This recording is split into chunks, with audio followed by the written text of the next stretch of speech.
good because this is a show and it needs to be recorded. For posterity. For posterior, yes. Hello and welcome to Supernatural Selection. I'm your host, Kevin. With me this week are Mike the Skeptic. Mike, how are you doing? I am fine, thank you. How are you? I've been better. I don't feel great. Dusty has COVID, and I don't seem to have COVID, but it could be psychosomatic. Who knows? But I'm making it. And we've got Mr. David Davis. David, how are you today? I'm dreading the fact that I'm going to have to read like 30 pages. That's how it is. That's how it is. Yep. That's Welcome part to of the production world. of a show. Yep. Welcome to the world of podcasting. Like we will always be honest with our listeners when we don't give a fuck. Yep. God damn. And it's not that I don't give a fuck about the subject. It's just like, man. Yeah. Wow. Yeah. Yeah. I'm doing Roswell next, so I'm going to know the pain. Yeah. Because goddamn, there's a lot to cover on that. So, before we get started, let's talk about some housekeeping. First off, we're still taking submissions for the zine. You can find information on that at supernatpod.rocks/zines. We're taking art and prose. You can write poems and little short stories about cryptids. We finally got some Slide Rock Bolter content. Fuck yes, you win a no prize. But we do not have any Bigfoot content yet, which is wild to me. You know, I feel like I need to rectify that personally, so I may be working on that this weekend. Who knows? Yeah, hell yeah. Also, the Patreon. We're starting to work on more content for the Patreon, so if you would like to join, I'm going to be streaming a lot on Mondays and putting the replays up on Patreon. It'll be a YouTube. Speaking of which, what was the thing that we just recorded? Okay, so this past Monday, David and I watched UFO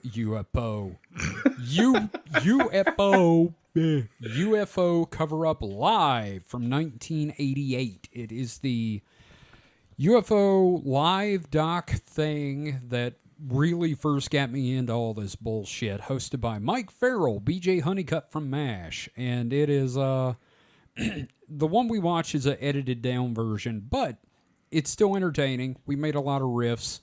Stanton Friedman was there, not in his egg form, and it was a lot of fun actually. I really enjoyed watching that, and all except for the parts where they had those illustrations of the Greys, and I started losing my shit. Yeah, the slow zoom into the eyes of the waiting Grey. Yeah, fuck that. And that's the thing. You know that dream I've told you about, the Grey? Mm-hmm. That's exactly what the Grey looks like. I'm like, I think it was this show.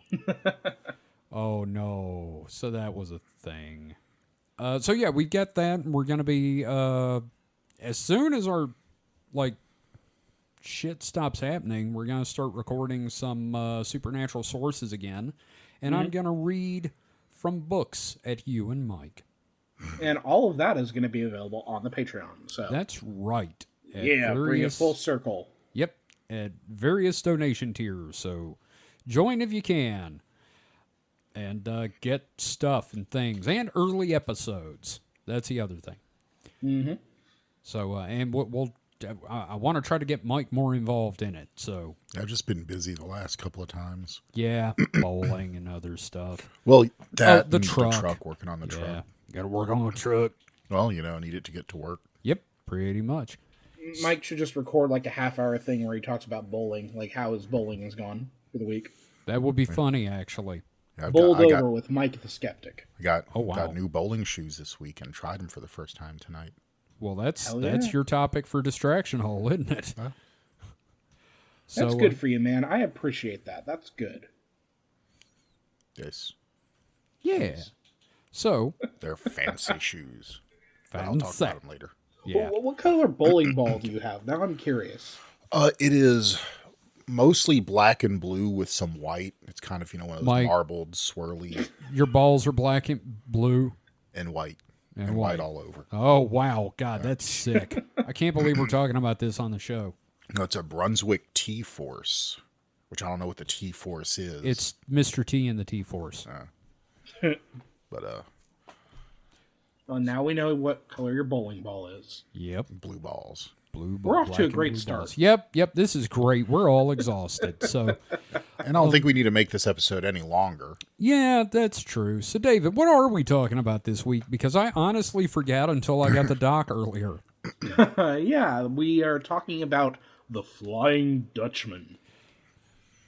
Is that anything like, the brother of the Flying Nun? Ooh, good. Stan Fields.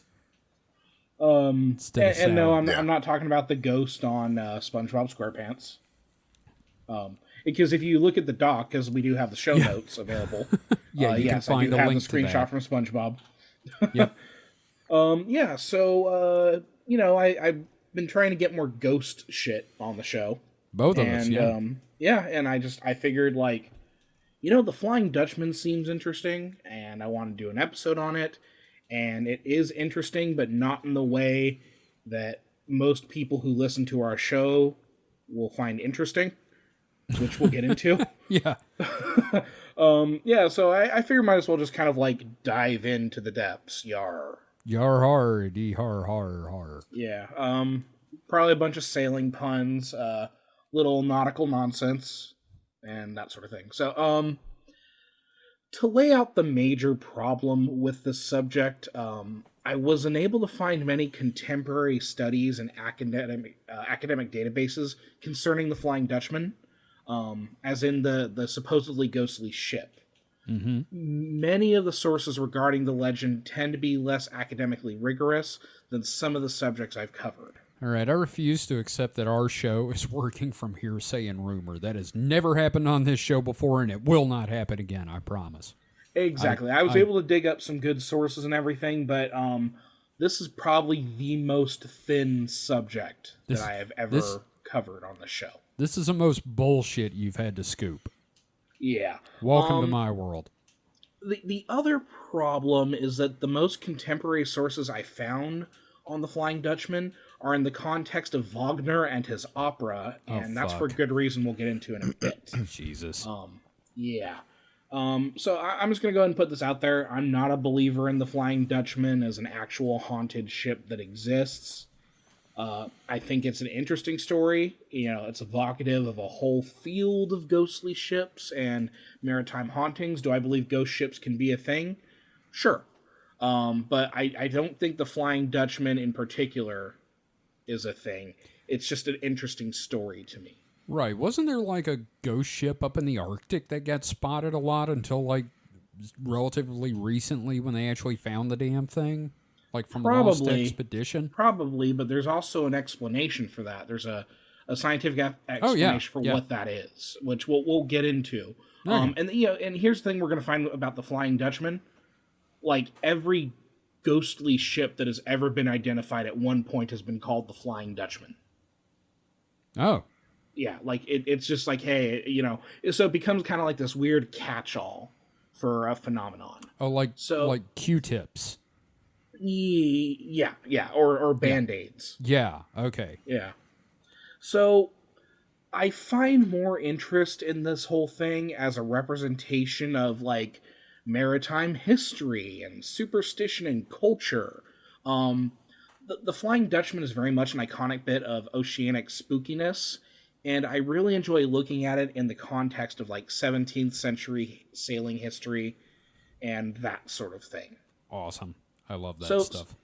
Yeah, so the Flying Dutchman is this fun, tangled web of empires, traditions, and the very grim realities of life on the seas for generations of men. So because of that, I want to cover the subject first by looking at what life on the seas was like around the period of time that Dutchman encounters arise, and then get into the stories surrounding the ship itself. Okay, Mike, I want to put you on Edmund Fitzgerald jokes, all right? Okay. You make Wreck of the Edmund Fitzgerald jokes, all right? It's a lot of responsibility. I was going to say the script is enough of a wreck already. Whoa. Yeah. Down. Anyway. Yeah. So, as for my sources, when I last lost count, I had about 14 or so. Jesus God. thin. A lot of them are very like pop, like .com sort of things for certain stuff. Like a lot of the Flying Dutchman stuff. Obviously, like I'm going to include like Wikipedia as a source. It's not a primary source for me, but it's a good brief overview of a topic.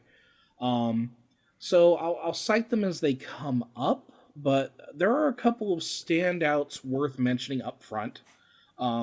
You can see my full list in the show outline, linked in the show notes on the website, but first is William Hallam Bonner's 1946 article, The Flying Dutchman of the Western World.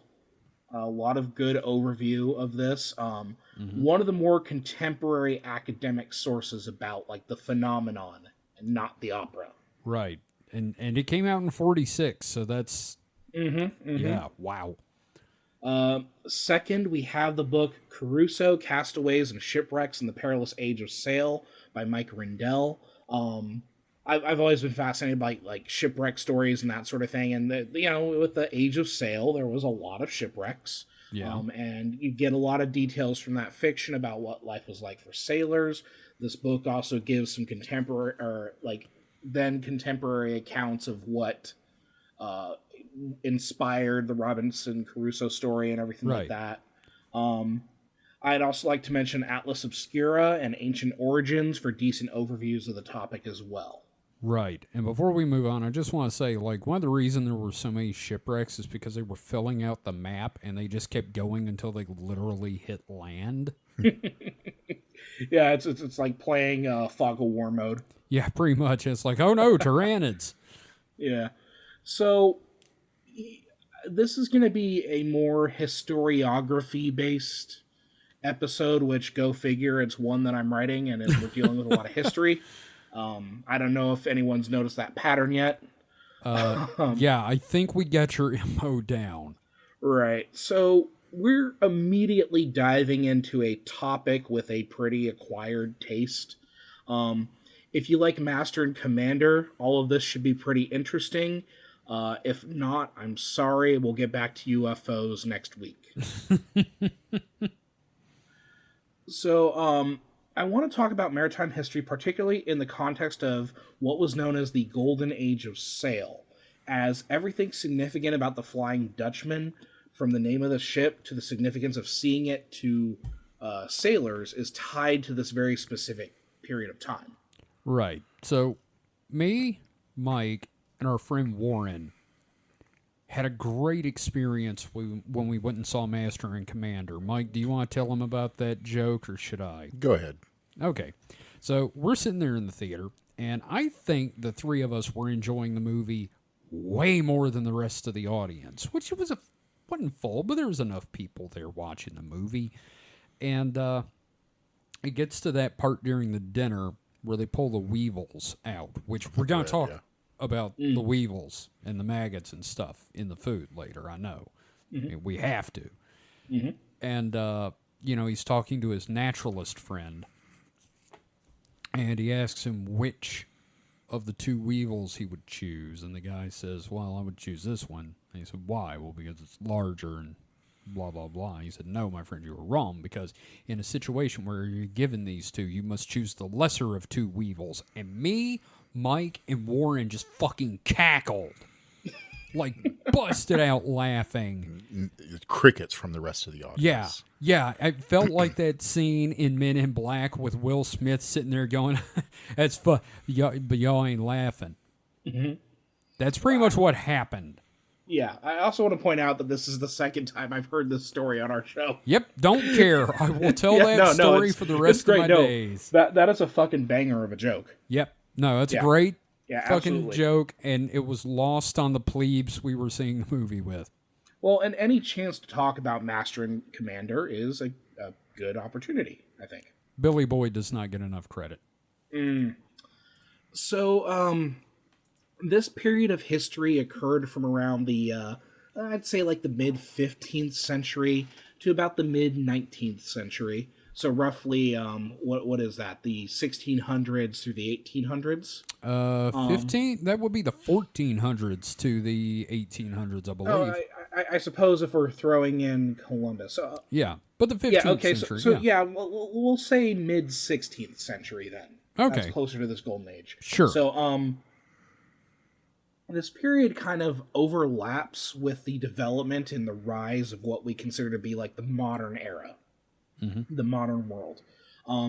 It's the period in which sailing was the key to trade and war, and the rise of naval artillery would help the British Empire become a dominant power in the world, and leads into the rise of the colonial era and the steam age.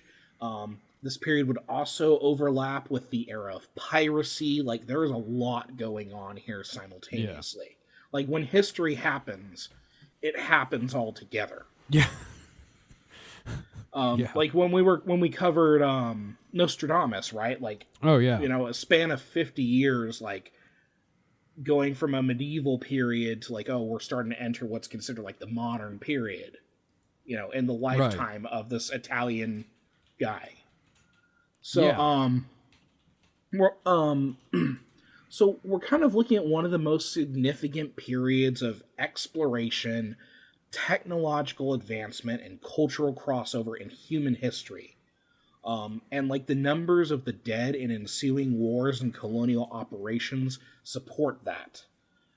This is a period of time which would shape human art, science, the scale of empires, and the carving of the world map, whose territories and colonies would result in 2 world wars and geopolitical turmoil that we are still feeling the repercussions of today. Oh, yeah. No, that's totally true. I mean, the seeds of the modern world were sown during this period. Also, scurvy. So, here's the thing. This is just me looking at this in the Eurocentric context, right? And that's given the importance of the Dutch East India Company in the context of the Flying Dutchman legends. There's a whole bunch of stuff going on in the Middle East and the Americas and China and everything. So, but like, there's so much history I had to like dash through. Yeah. For this topic. So, the Age of Sail is basically the background text to every pirate movie you've ever loved. After the discovery of the Americas, which I'm going to be putting into air quotes, the migration of Europeans to the New World also coincided with an increasing rise of European exploration into the waters of the Pacific and Indian Oceans. The technological advancements of new square-rigged sailing ships resulted in generally safer maritime travel around the southern tip of the African continent and opened up the East, again, the East here being in quotes. Right. And the East referring to India, China, Australia, New Zealand, and many of these Pacific islands that comprise Melanesia, Micronesia, and Polynesia. Right. These, of course, are places that would become flashpoints of colonization and human rights abuses that we're still dealing with today. Yeah, the Dutch have a lot to answer for. Oh, God, yes, yeah. The tulips. And those shoes!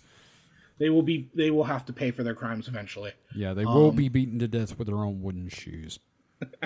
And all of this predates the construction of the Suez Canal in the late 1860s, which like completely upended maritime trade by giving ships a way to travel from the safe waters of the Mediterranean into the Indian Ocean, bypassing the southern Horn of Africa, which was consistently challenging and a frequently deadly route. Right, yeah, the Cape of Good Hope and all that. Yeah, ironic name for just the amount of shipwrecks. Well, it's like the Pacific. What a deceptive name. Mm-hmm. But real quick, Mike, you were saying something about the Suez Canal currently going on, right? Well, it's not the Suez Canal so much as the Red Sea, which is what the Suez Canal connects to. But yeah, it's that's right. But I can't remember. Armenian? Houthi rebels in Yemen, I think it was.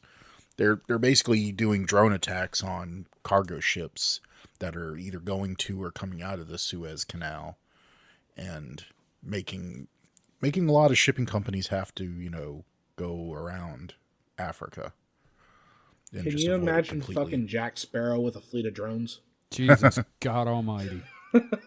Just, I've never seen a drone stagger, sir. I don't know what's happening. I believe this drone is intoxicated. What happened to the rum? Yeah, I'm sorry. Like, yeah, so it's the Red Sea, not the Indian Ocean.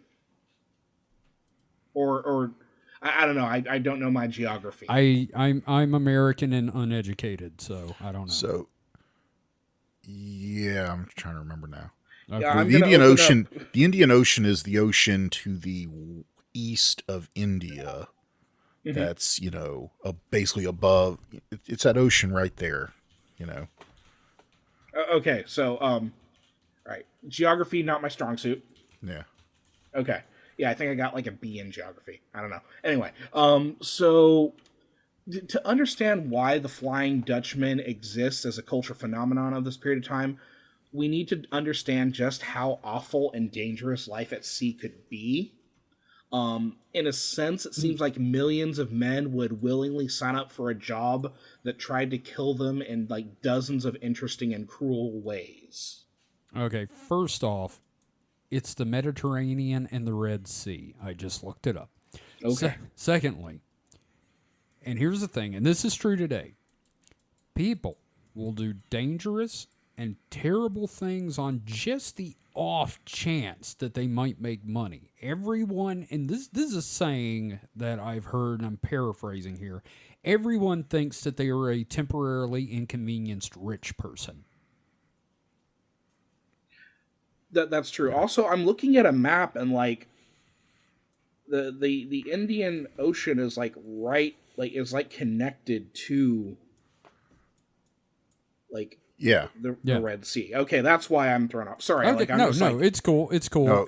The Red Sea leads into what? Yeah, no, it's all good. Yeah, the Red Sea leads into. There is a connectivity here. I was so worried that I had like fucked up. No, you didn't fuck up that bad. We were just wanting to check what's directly connected to Suez. So. No, I'm not on the spectrum at all. No, not at all. Everyththing's fine here. The Red Sea is between Africa and Saudi Arabia. Okay. All right, so we're gonna have a little bit of I'm gonna role play us something here, okay? Oh, great! Can I be a wizard? No, you cannot. Oh. All right, so let's run through this. You two gentlemen have decided to become seamen. He said seaman. I was at one point seaman. Yeah. We all were. Yeah. Mm-hmm. So let's discuss some things you'll have to look forward to in your new career on a boat. I'm already excited. All right. So to start with, your life would be spent aboard a ship from anywhere from months to years. Okay. Let's pretend the two of you are beginning your journey from Lancashire, England, with your destination being Kolkata, known in the era of back in the day as Calcutta in India. Yes. Ah, right. Yeah, I do appreciate that all these nations are like renaming themselves. Yeah, no, I can't appreciate wait. That. I can't wait for us to start calling it Nippon and Deutschland. So, the first thing to note is that, realistically speaking, for most sailors, you are looking at maybe one or two of these types of voyages being possible in your life in total. Right. Each voyage is, it's like holding a revolver to your head with 3 bullets in the chamber. It's a 50-50 shot, but still. Now, for example, the trip to the southern tip of Africa, from Lancashire to the Cape of Good Hope, would have taken at least 6 months. Fuck. And that was optimistic. That was everything going right. Yeah. Mm-hmm. Once rounding the Cape, you probably have another 4 to 5 months to reach India itself. This is, of course, following the Portuguese routes established in the early 15th, 16th century, that sort of thing. Okay. Now, cramped conditions were the first unpleasant part of life aboard these ships. Have you seen any of these Golden Age of Sail vessels? You know what? I have, and they're shockingly small. I've been on one. You've been on one? Yeah, the so when I was in middle school, the Golden Hind, which is a recreation of a sailing Drake. ship, yeah, came to New Orleans, and my parents took me and my brother to it, and I can still to this day remember the smell. Like it smelled of leather and tar, because Yeah. that's what it Pitch. was. Yeah, I've been in San Diego. They have a maritime museum with a few different ships. yeah, Yeah, I They always have wanted to one go. called the Star of India, I've heard about that. which was actually in Master and Commander. Yeah. Yeah. And I think that one is like a 18th century ship, which is Okay. still roughly in the period, but Yeah. like yeah, like a lot of them look very small, but some of them can look deceptively large, but the thing is they're all like incredibly cramped. yeah. And you have to also realize that all these guys are living there on the ship 24/7, every and they have to have all the resources they need with them, so every nook and cranny is just piled full of stuff. Stuffed. You're sleeping in the areas that are used for eating and working, everything. Like I think a lot of the bunks were the cannon galleries. Yeah, so like incredibly cramped. They also required a tremendous amount of manpower to operate. Oh yeah, And then you'd have the crew organized into watches of groups on distinct schedules, with each watch could be composed of dozens to even 100 men, depending on the size of the ship. Yeah. And it's kind of like a Delta shift on Star Trek, Yeah. The Next Generation. Like you have these different, you have your group of people that you serve with during certain hours. And there's no way you can have everyone sleeping at the same time, because there's just no room. You literally have to have half the crew awake. Yeah, and most of the time you kind of have your hammock, and you can easily like pull that down to get it out of the way or whatever. But yeah, Right. like if you wanted to sleep, you string up that fucking hammock, man. yeah. Yep. Movies tend to show like only a couple of people up on watch, but it doesn't really make sense, because you're still gonna have to like The boat. move sails unless you're anchored. Like, if you're anchored, that's probably a different story. Yeah, but if you're on a transatlantic voyage, if you're under sail, it's going to take, however many minutes it takes to hoist a sail. I'm assuming at least a dozen or more to, pull the ropes, because they didn't have like capstains and things like that. They kind of did, but not as good. They just were basically posts that the ropes ran around. Nowadays, you have nice things like ball bearings, which makes friction much less, so you can do pulleys and things. But at the time, their tackle blocks weren't quite as good. Yep. So it took a lot of strength to. Well, and I've got some Raise a numbers sail. for us here. Oh, great. I love numbers. Yeah, so the HMS Victory, it's a 100 plus cannon gunship. I think it's like 104 guns. Oh, wow. Would have had about 850 men on it. Wow. Yeah, and it's a big ship. It's a big fucking battleship, right? But Yeah. Like, do you have a size of the ship? I think the wiki article that I linked to has some dimensions. Let me look here.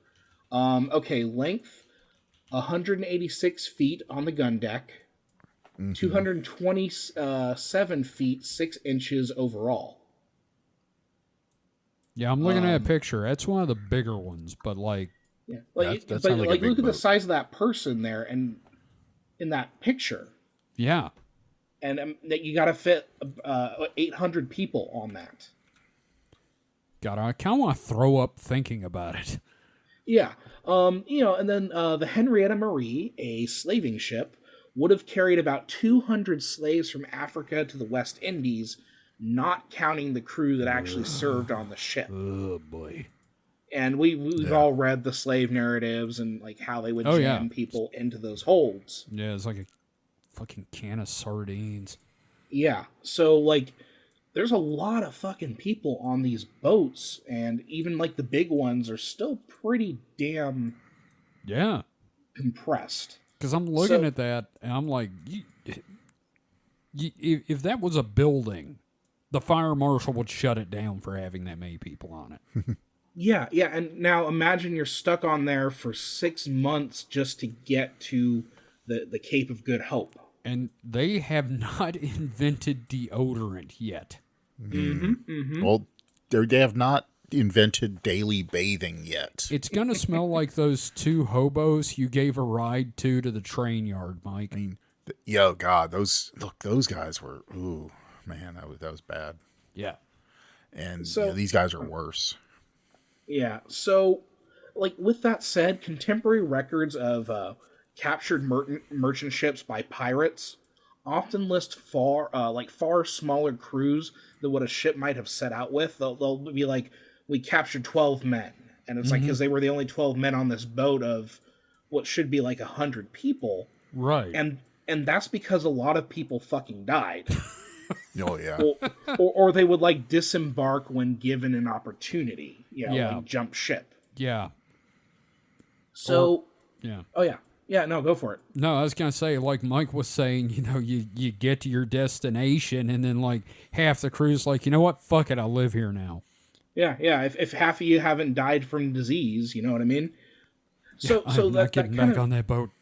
Right. So that kind of begs the question, like, how do you maintain such large numbers of crew? Yeah. Now, at times, you'd rely on press gangs. And that was where it was legal to basically just capture dudes and make them work on your ship. Yeah. So in this case, I think you gentlemen haven't volunteered to sail. I think I've captured you. Oh, fuck. We were Yeah, so shanghaied. You've been shanghaied. You're on my boat against your will. Joke's on you, I'm diabetic and lazy. You'll be the first to die. Yay!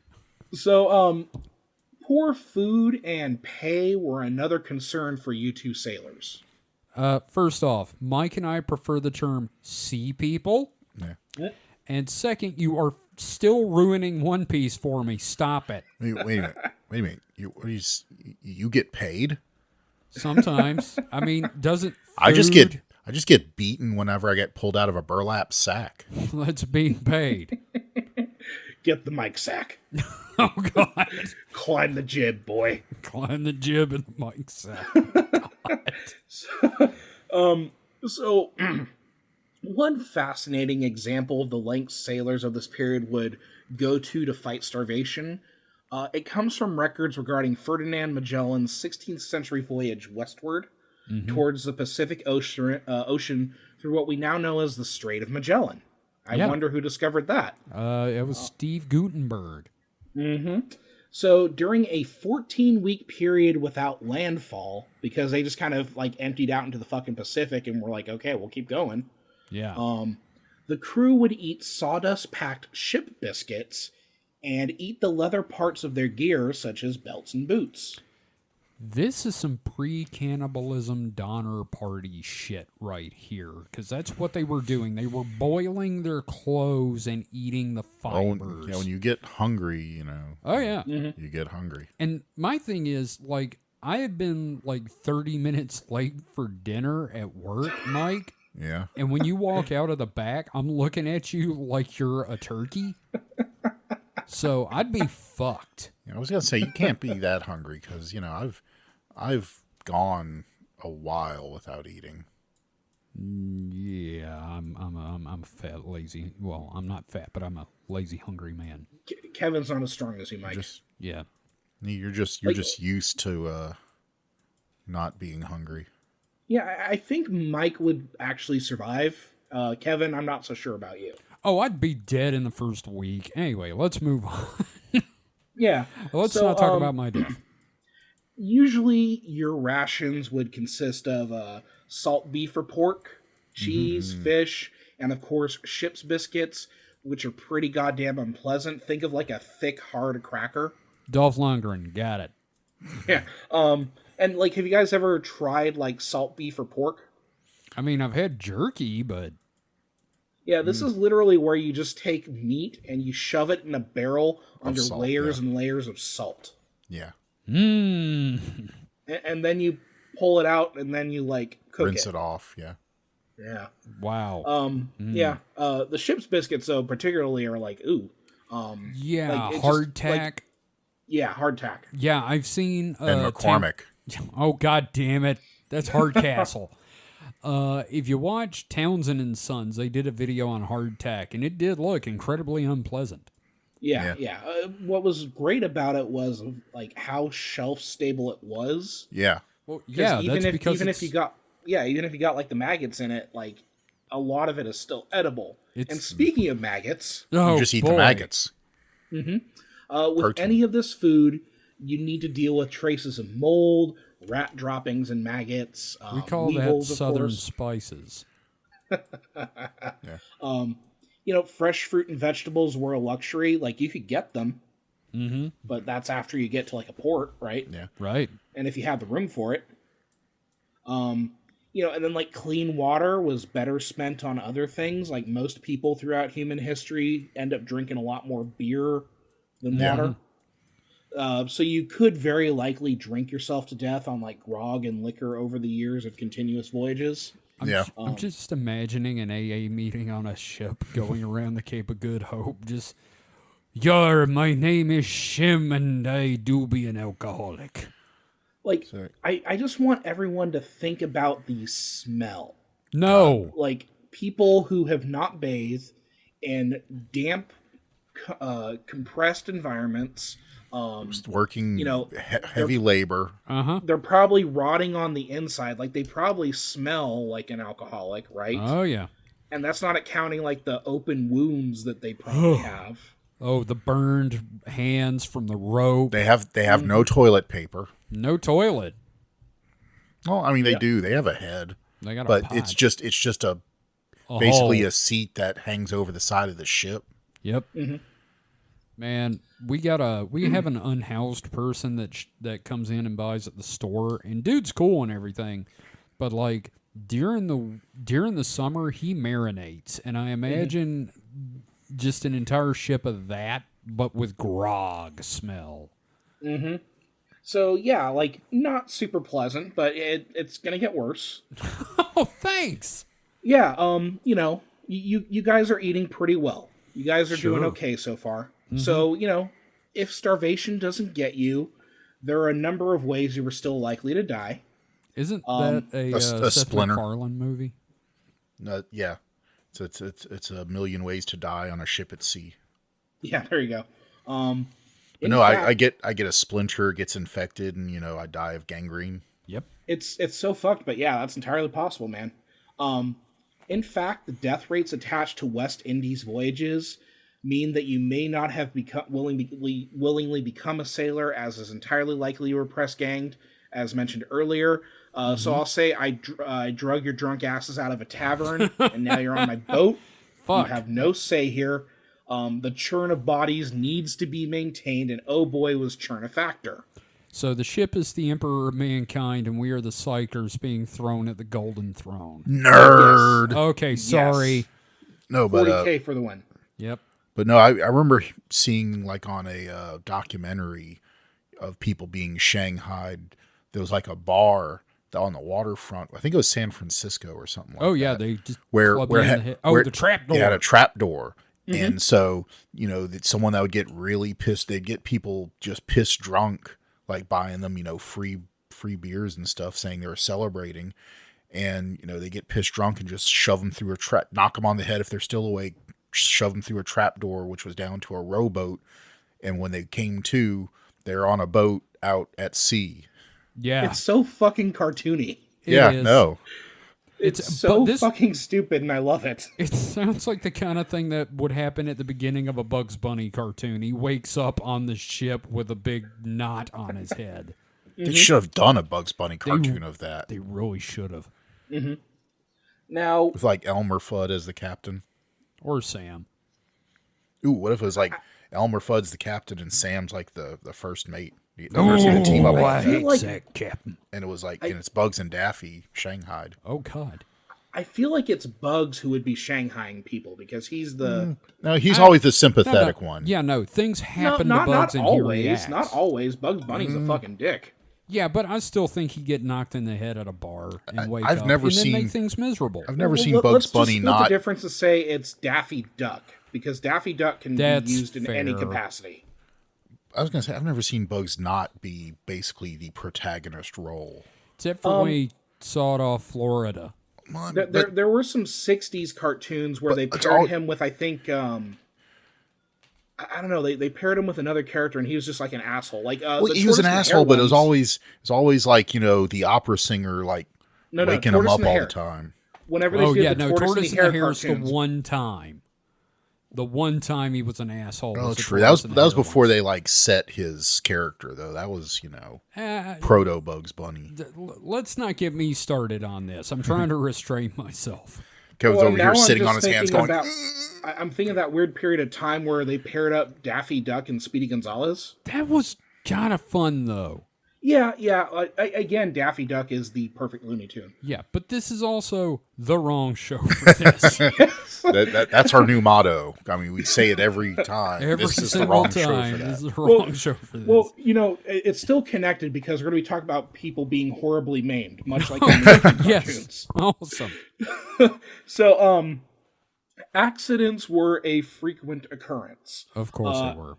Everything from falling overboard and drowning to having a heavy rope or chain fall on you and crush you from the rigging above was on the table. Rope snapping, probably. Yep. Mm-hmm. So what you're even accounting for fires and slipping either. Like a dude will just fucking slip on a deck and slip on the deck and die. You know what I mean? Yep. I'm pretty sure if you fall overboard, you're just fucked. Yeah. You can't really turn that ship around. Yep. Mm-hmm. So what you're saying, you're painting this word picture that's saying a blank days since last accident is irrelevant on this ship. I just want to see a Leslie Nielsen movie set on a pirate ship. Oh God, airplane, but on a sailing ship. Yeah, it's like Frank Drebin is a pirate. So one of the most dangerous jobs aboard a ship at this time would have been climbing the rigging and unfurling the sails. Made all the more dramatic and dangerous depending on the weather. Like, if the wind's coming in, and a storm's coming in, you're kind of screwed, right? You still have to get up there and pull up the sails and shit. Oh yeah, and it's kind of like life or death because, a ship's sails like that are its means of moving. So if you're in a storm and the sails are down or not providing enough thrust, and you need to be heading a certain direction into the wind or waves, if that shit's not fixed, everybody on the ship's gonna die. Yep. Mm-hmm. It's not unusual for a man to lose a limb when two ropes create a pivot point powerful enough to just simply clip off an arm and a leg. What I mean? Yeah. Yeah, if not outright pop it off, crush it to the point that, our medical science is just, amputate because we got nothing. Yeah, like one fucking rope could take off your leg if it gets wrapped around and gets pulled. You know what I mean? You don't even need the two fucking ropes scissoring you. And here's another thing. All right, scissoring. Also, so here's the thing: you're at the top of the mast. All right, you're on the boat. Let's say the sea's a little choppy. Yeah. On the deck, it's a gentle bob back roll, and forth. Yeah. On the mast, you're at the bottom end of an upside-down pendulum. You are swinging wildly left and right, having to cling for dear life. Yeah, you're probably making a 50-foot arc in the air. Oh, yeah. And just imagine falling from the top, say the crow's nest, onto the deck. Well, yeah. Although if it's pitching that bad, you're probably just going to be flung off into the ocean. Right, yeah, but if you fall on the deck, I'm pretty sure the sound effect is smud. Mm-hmm. It's more of crunchy, but yeah, but still. Mm-hmm. It's like the sound when you jumped on the dry bones in Mario. Oh God! Boom. Now, arguably, disease was the greatest threat to most sailors. And it was the largest culprit in thinning the crews of these voyages. This is what's going to kill me. Dysentery. Yeah, you already got a foot in a grave right now, Kevin. So I know. Some contemporary sources at the time even suggest that disease could have accounted for around half of all deaths in all the West Indies maritime voyages. Fuck. And the thing is, the type of work that you did aboard the ship was also a significant factor here as well regarding your exposure to disease. Slave ships tended to be the most prone to succumbing to disease, just often as a result of crowding and the inability to quarantine properly. Man, one dude comes down with a case of the sniffles, they're going to strangle him before it spreads. Mm-hmm. Mike, you were saying something? I was just saying that, slave ships, just because it's a numbers game, right? Yep. The chances of someone having a disease brought on board, just increases exponentially the more motherfuckers you're bringing on board. Mm-hmm. Now, some of the common health issues you are likely to face include burns, from the ropes, hernias, bad teeth. If you have a tooth that ain't doing well, they're just gonna fucking rip it out. You know what I mean? Yep. Venereal diseases. Dick rot. Yeah. Yep. Good old dick rot.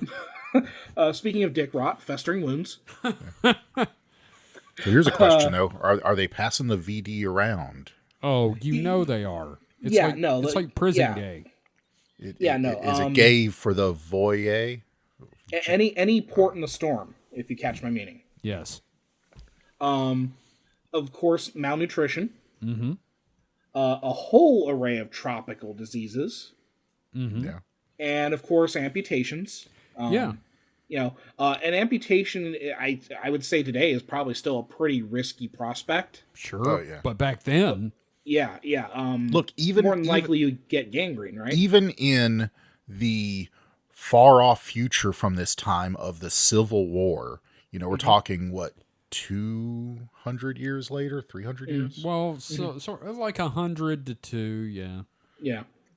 So that even in that far-flung future, amputations were probably not going to make it, or maybe 50-50 you're going to chance you'll make it. It was literally, I have a wood saw, I'm sawing your leg off and chucking it out the window. So, yeah. Here, have a drink, put a stick in your mouth, and let's do this. If amputations, in a future time from there, with quote-unquote better medical technology and, the better, understanding of cleanliness was still that bad. I can imagine an amputation at sea by probably the fucking cook with his butcher cleaver. Because most of these places, I'm pretty sure they're not springing for a real, doctor of any sort. Yeah. I'm pretty sure your chances are slim to none. Yeah. I'm just going to say that other than like 3 of those, I've had most of those maladies, and I don't like it. Well, and we made that joke VDs about the splinter earlier, but I wonder how many fucking sailors died of an infected, splinter. Oh, imagine getting appendicitis. Oh, yeah. You're dead. Well, you are fucking dead. Well, I'm pretty sure until, modern medicine, you were dead anyway. Yeah, I know, but still, just imagine being on a packed ship with appendicitis and everybody's like, stop moaning. We haven't even mentioned the diarrhea. Oh, God. Jesus Christ. I thought we already talked about that with the smell. Yeah, no, that's true. That's fair. Like a ship full of 200 people with IBS. Shit God. full. Man, just the idea of just diphtheria spreading like wildfire. Just a chorus at night of flatulence and. It's like the campfire scene in Blazing Saddles, but much more tragic and haunting. Visceral. So they had to have just a limited number of seats, of poop seats, right? Yep. So imagine the diarrhea is running rampant through the crew, and so everybody every 20 minutes is running to the railing and hanging over the edge. Man, how many people fucking died from falling as they were trying to take a shit? Men, this is your captain speaking. From here forward, on our voyage, due to dysentery, pants are banned. Just shitting. No one will wear pants in every bucket and every container they can get their hands on. And please use the right bucket when you're mopping. Well, and you know the ship's cook is just gonna like find a bucket, like drop it in the water to wash it off. Oh yeah, Oh, and God. then use that for whatever he's making. exactly. Yep. Yeah. So another thing, like I'm sure we all started eating citrus more regularly when we heard about scurvy in grade school. I was convinced as a child that I could catch scurvy if I didn't eat enough oranges. When I first heard about scurvy, I did in fact eat a whole orange. But I feel like that's a universal thing for anyone who's ever read this shit as a kid. These days, and scurvy fact, the Brits are called limeys because the Royal Navy gave them limes to eat on voyages to hold off scurvy. And they fucking reeked of limes. And other countries like the French had a field day with that. Yeah, but the French fucking smelled like cheese. Yeah, they smelled like cheese and lemons. Man, old school, like, white people racism, where white people were racist to each other, is beautiful. Like, yeah, Italians are only recently white. Mm-hmm. Yeah, same with the Irish. Yep. Yeah, man. I just, Kevin. like, you say limeys and smelling of limes, like, did they smell like Baja Blast? No. Probably more like gin and lime. Oh, like, more like Baja ass. Navy strength gin and lime. Kevin, you know why they did limes instead of oranges? They were cheap. They were cheaper, yes. Mm-hmm. Mm-hmm. So, disease, major factor, medical issues. The weather, probably the biggest challenge to your survival. As storms would pulverize ships and drag many sailors into the depths or, Davy Jones's locker. Right. So an ill-timed moment on deck during a storm could result in being dragged off the deck by a powerful wave. And if you fell overboard, it's more than likely you were just kind of left to your fate, especially during storms. Like you said, Mike. Yeah, we aren't going back. Sorry. Or it could just be that the wind decides to, like, up and fuck off, resulting in your ship just kind of floating listlessly amongst the still seas as you wait for, the weather to change, as your crew consumes more and more of their rations and disease continues to spread. Yeah, that's the opening of Shogun. Yeah, like every great nautical story has that moment, right? Where it's like, our rations are running low.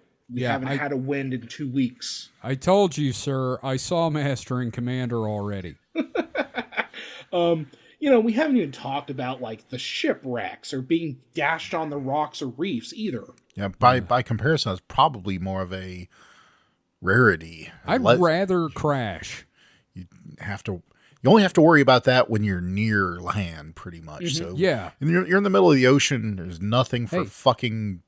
If you crash on land, there's a possibility you can find a coconut or something. Yeah. Mm-hmm, mm-hmm. Yeah, reefs are near, shore, and shore means possibility of, not dying and drowning at sea. Yeah. And how far is the Great Barrier Reef from Australia proper? I don't know. It's like, I feel like it's a good distance. Like, if your ship crashed on there, you're kind of fucked. It's a good distance, but it's still okay. So yeah, it's a good ways. I'm looking at rarity. It's the a good rarity. news is it's dead already. We've killed it.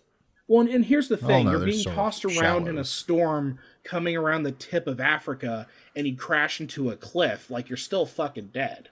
Like, land's there, but your body has been smashed into paste. Yeah. Okay, that's fair. Yeah. So, like, again, it's like that's definitely more of a rarity. But, like, I mean, rocks still killed a lot of sailors. Yeah. So what happened to Steve? He was shot by a rock. Rock killed him. Yeah, and a gun. Just Dwayne Johnson just comes out and punches his head off. Throws the eyebrow up. Yep. God, they some liquor reps came today and brought a Dwayne the Rock Johnson standee. That's right. Yep. And, yep. We both took selfies. And that's just fantastic. Yeah. Like, if the store ever gets rid of that, get it for me.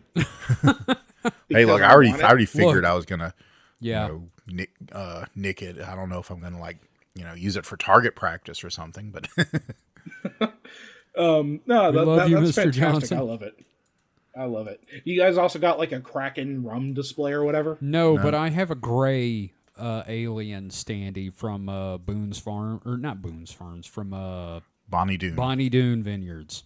Ah, okay. Yeah, no, it's cool. We also have the issue of piracy, another occupational hazard. You could die by pirate. Yeah. It's a there hell of are an some, infection. right? There are some misconceptions about the amount of violence that merchant ships typically endured in the era. More than likely, if your ship was under attack, you probably would have just parted with the goods. You would have acquiesced to their request. Oh, If anyone got that reference. Yes, okay, I got that joke. I was, but I was gonna say, given the choice of they're gonna either cripple and sink our ship, or we can just give them the cotton. I'll just give them the cotton. Yeah, and there's always that risk. An encounter with pirates during this era would not have been pleasant. No, if you get away with your life, that's a good day. Yep. And then, of course, there's the fact that a lot of this piracy was privateering, where depending on your flag, pirates hired by a rival nation would target ships of your nation specifically. Again, Drake and the Golden Hind being a particularly good example. Mm-hmm. Yeah, like state-sanctioned piracy. Wild. He was Francis Drake, then he became a privateer, then he became Sir Francis Drake. It's a wild story, man. It is. So, here's the thing. We've had a lot of fun talking about this, but I've just, glossed over so many fascinating details that would be great for a different type of show. Right. But it should lead us to a key question. So why do this? Why risk life and limb, drowning in disease for years at a time on a crowded boat? The sex. I did it all for the booty. The booty. Yep. Did you guys ever see The Terror? No. I don't know what that is. It is a show, it's a horror, naval-based horror show about the Northern Expedition. Oh, wow. But it's got you got gay pirates. Okay. Or not gay pirates, gay sailors, but the Terror is in the USS Terror. Okay. Yes. I gotcha. Right. Everybody should watch that. The Erebus and the Terror, those were the ships. Yes. If anyone has an interest in any of this shit that we've been talking for the past hour, the Terror is worth your time because it is a straight up Age of Sail horror story with amazing actors. I'll take it. I'm down for some nautical butt stuff. That's your Tinder profile. Now you're just making me sad that our flag means death was canceled. Oh yeah, such a good show. Yeah. Yeah, I was gonna make a pun, nautical nonsense, nautical nonce, but let's yeah. Exactly. Just drop it and it's let's terrible. move on. Yeah. So if you were fortunate enough not to have been conscripted into service through manipulation or force, it might be that this was often seen as the only reliable employment available for many men. Right. And I also, Kevin and I were talking earlier, and I was also postulated that could also be, say you're in, one of these, a big city like London or something like that. There's not really any wherever you are, there's no prospects for you. Well, you hopped aboard one of these ships and, got wherever you were going. Probably odds were it had better opportunities for you once there, even if you're not going to stay on the ship. Yeah. Wherever you ended up didn't have a stinky river like the Thames. Yeah, and then eventually you come back home to London, and then you hook up with Johnny Depp's daughter, and then he bakes people into pies. There you go. Oh, God damn it. Sweeney Todd shit. The Demon Barber of Fleet. No, you just stay in the, Jamaicas or something. There you Drinking go. rum. You get killed in a slave uprising? Yep, Yes. pretty much. That's the only thing you can do. The most noble thing a white sailor can do. Die in a It's killed in a slave uprising.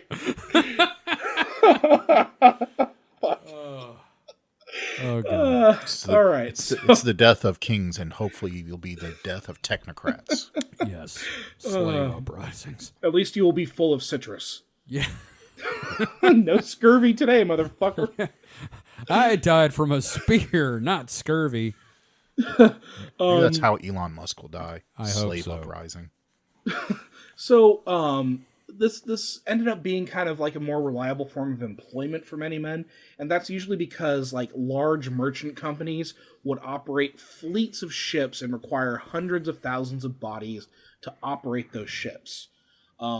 Companies such as one particular Dutch East India Company. Oh boy. Now, the wages of seamen... Wait, what? He said wages of seamen. The wages of seamen varied wildly depending on the era, the type of work, and the company that operated and was paying wages.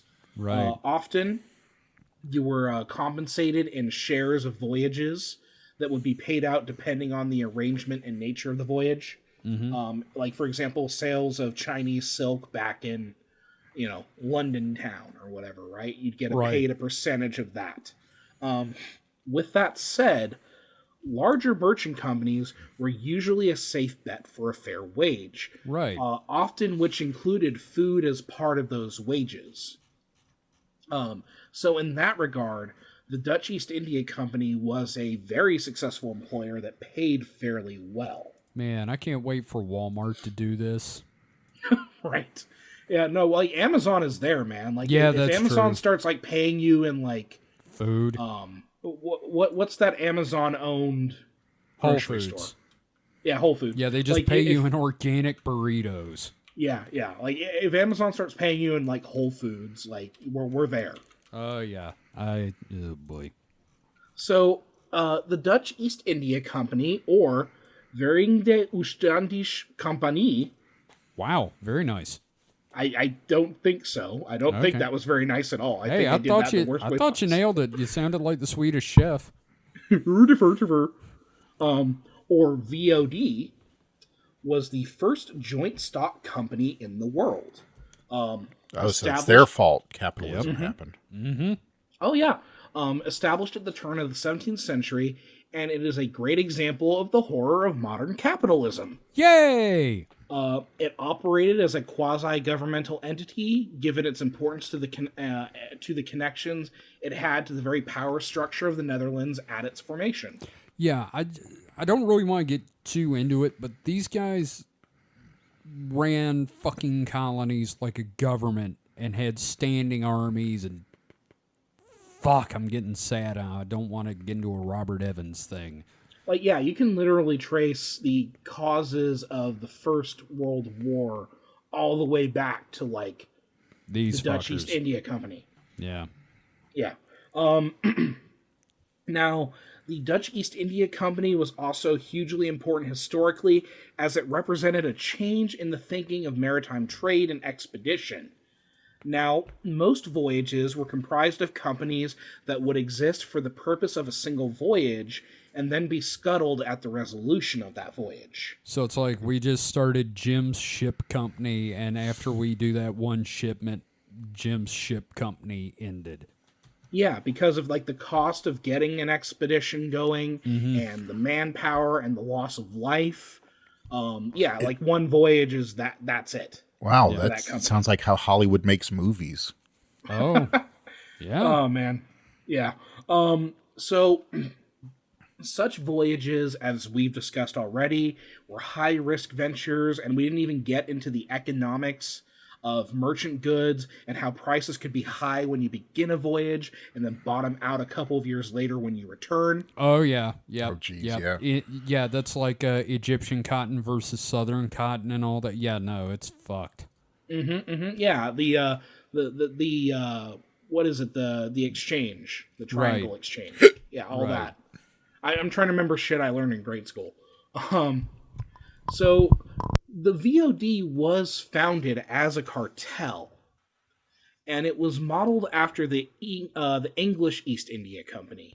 Yeah. Now, the VOC would monopolize trade to the Asian territories and control the flow of goods and who exactly could profit in the Netherlands. Oh, that's lovely. Mm-hmm. Of course, all of this plays into the establishment of Dutch colonies and some significant colonial atrocities such as massacres, slavery, and generalized cruelty. Of course, that is a topic for an entirely different show. Yeah, we'll just say they brought white culture to them and then move on. Filthy By force. colonizers. Yep. So, with that historical background in place, we're going to finally turn our attention to the Flying Dutchman. Oh, Right, finally. But first, let's go ahead and take a break. What do you guys say? yeah, sure. I kind of forgot what this one was about. I was having so much fun talking about fucking dying on a ship. Well, it is an episode that I wrote, and that tends to happen. Yeah. Our new podcast, Ship Talk. Talking ship. Ship shape ship talk. All right. Shipping out. Yep. We will be right back after this.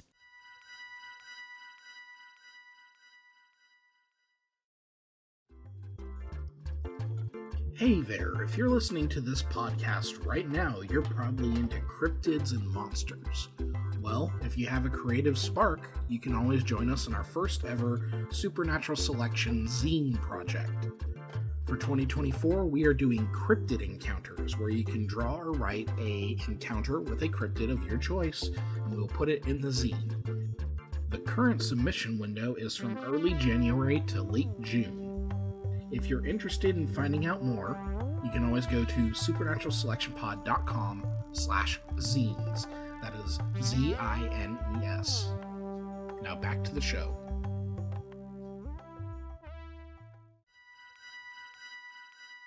And we're back. So, before we get going, how's everybody feeling about, I guess, boats and white people? I just want to register a complaint that I wanted to do a sea shanty in this episode, and I was told no. I am not singing to the public. If you donate $20 to the Patreon, I will make sure all three of us record ourselves doing a sea shanty. God damn it, David. Yes. Fuck $20, and we will record, and it will be video. No, if we get to $100 a month, I will sing the Mary Ellen Carter. A weekly sea shanty for $100. No. I will sing the Mary Ellen Carter, though, and it will bring you to tears. Either because it's such a beautiful song, and I sang it so well, or, like Mike was about to say, my singing is that bad. Yeah, so I just wanted to register that complaint. I wanted to give you, the listeners, the real sailing experience, and I was cruelly told I am not allowed to do that. You're goddamn right. So you want to talk about the Flying Dutchman? Hey, that's a great idea. Let's talk about Mike. How about you? Do you want to talk about the Flying Dutchman? I don't know anything about the Flying Dutchman. Tell me about the Flying Dutchman. Or should we talk about the Frying Dutchman? Well, it's sounds funny. tastier. Yeah. Have you guys ever heard of In-N-Out Burger? Oh, yeah, heard of it. Yeah, so they have a Flying Dutchman at In-N-Out Burger. It is literally just beef patties and cheese. That's just because when you die, you turn black and become a ghost, like this ship. So, again, I'm gonna get to butcher some Dutch language. Hell here. yeah, they deserve it. Yeah. No one likes the Dutch. Yeah, what was that quote in Austin Powers 3? You know, I can't stand bigots in the Dutch. Something like that. I just still remember the Connie's very small hands. So the Flying Dutchman, also known as De Vliegende Hollander. Fliegender. Or well, no, that's a German version. Is Fliegender. Yeah. So the Vliegende Hollander. Fliegende Hollander. If we get any Dutch listeners, I'm going to be very interested to see what their thoughts are on this episode. We're sorry, but no, we're not. Your history is awful. Exactly. Your words are terrible. Yeah, it's not our fault that you ruined Earth. Look, if you can give a shit about the Trail of Tears and give a shit about the Civil War, we can point out how you pretty much created the problems that we're dealing with today through your little hurdy-gurdy colonies. Everything in the world that's wrong right now is your fault. Okay, now that we've pissed off a nation. So yeah, the Flying Dutchman is a ghost ship. More to the point, it is the ghost ship. Okay. The legend is the most iconic of all ghost ships and is like the prototypical story of the doomed vessel never able to make port and forced to sail the sea forever. Yeah, and like, you know, I mentioned the one in the Arctic, but like the only other ship like that I can think of offhand is the Mary Celeste, and that's not quite the same thing, but might have to do an episode about that too. Yeah, we could definitely talk more about like ghost ships for sure. Like my original thought was like, hey, you know, maybe we could cover a couple of them here, but then I realized, oh, I'm going to talk about maritime history for a fucking hour, so. Yeah, no, it's fine. We'll just slowly turn this into a podcast about boats, like we said. It's just going to be a Master and Commander fan fiction podcast. And then Billy Boyd kissed him. Anyway. Given the name of the vessel, it is not surprising that much of the lore surrounding it connects it to the Dutch East India Company, especially in the 17th century. With that said, though, the ship is associated with the 17th century and as the company was formed, records of the Flying Dutchman do not really appear until a century later in the 18th century. So you get this like 100 years where this like age kicks off, and then 100 years into that age, it's like, oh, 100 years ago there was a ship. It's the ocean version of Christine. Yeah, no, I like that. So, I'd like to read a passage from Edgar Allan Poe's 1833 short story, MS Found in a Bottle. I believe the proper thing should be Message Found in a Bottle. Right, that was, they used to abbreviate weird back then. Yeah. And I think it's a great example of the kind of stories that arose regarding the Dutchman. So I do have a question. When does this boat catch consumption, seeing as it's a Poe story? Shortly after it marries its dinghy. Okay, good. Right, gotcha. It's underage dinghy. Quote, "Casting my eyes upwards, I beheld a spectacle which froze the current of my blood. At a terrific height directly above us, and upon the very verge of the precipitous descent, hovered a gigantic ship of, perhaps, 4,000 tons. Although upreared upon the summit of a wave more than 100 times her own altitude, her apparent size exceeded that of any ship of the line or East Indiaman in existence. Her huge hull was a deep, dingy black, unrelieved by any of the customary carvings of the ship." All right, I'm going to skip ahead a little bit. But what mainly inspired us with horror and astonishment was that she bore up under a press of a sail in the very teeth of that supernatural sea and of that ungovernable hurricane. When we first discovered her, her bows were alone to be seen, and she rose slowly from the dim and horrible gulf beyond her. I think you just described Boatzilla. Yeah, it's a boat kaiju. So Poe's story here, and any chance I get to, talk about Edgar Allan Poe, my problematic queen, I appreciate that. So I'm glad I got to bring that in here. Yeah. So Poe's story here isn't too much about the Dutchman, but rather it's been kind of read as a pastiche or a satire of the types of maritime ghost tales that the Dutchman would inspire and represent. Poe certainly would have been influenced by those tales of the Dutchman as well, of course. Right. Now, Atlas Obscura points out that Poe was most likely influenced by an 1821 account in Blackwood's magazine, which, amazing, Kevin, you've heard of Blackwood's, right? I haven't, actually. So Blackwood's magazine is, one of those first, really modern publications that, people like us would have been into. Oh, I'm sure. Yeah, just amazing stuff. A lot of weird fiction gets thrown in there and shit like that. But shit, dude! It ran until 1980. So, this 1821 account in Blackwood's magazine seemed to kind of codify the typical Flying Dutchman story. Okay. So the hallmarks of the Dutchman story revolve around a massive black ship that frequently sailed in the dark, often with tattered sails. Blackwoods would also give the ship a captain, Hendrik Vanderdecken, which that's a Dutch as fuck name. That's, yeah. Vanderdecken. I mean, it's like naming him like Henry Tulip ass. I don't. They would also establish that the Dutchman would try to like make contact with vessels to pass on letters to the loved ones of the ghostly sailors. It would be said that the tragedy would befall the ship that took on these letters. Great, it's a high seas equivalent of handing out religious pamphlets. And then a car crashes into you. Yeah. Oh, wait, it's like a chain letter. There you go. You get it from the Flying Dutchman. It says you must send this to 5 other ships or you will run aground.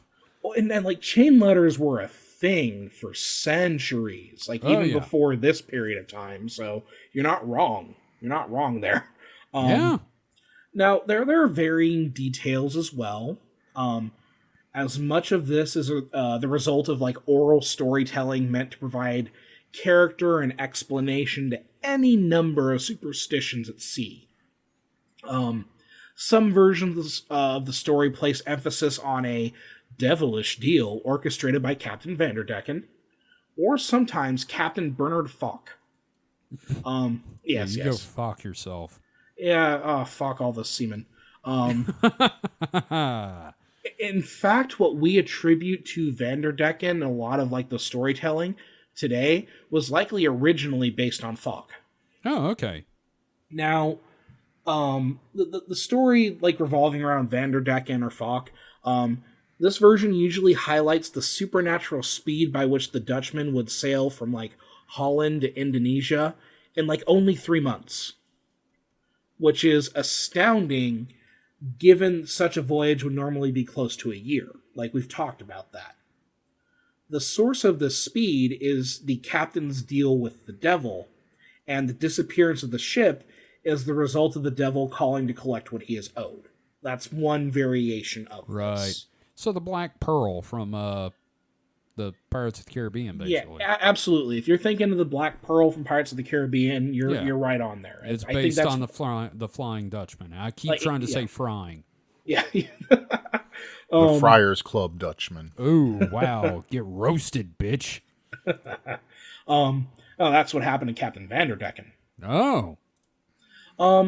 Another story suggested the fate of the Dutchman to forever wander the seas was the result of the ship trying to enter port during a storm off the coast of the Cape of Good Hope.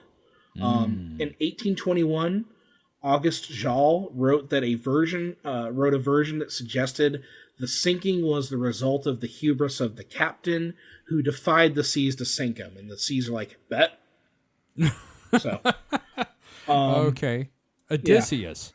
Yeah. Mm-hmm. Okay. And that's like an archetypical thing. You know what I mean? Yeah. The story existed before the Flying Dutchman. A lot of these Flying Dutchman stories seem to be repurposing tales that have been told for centuries. Mm-hmm.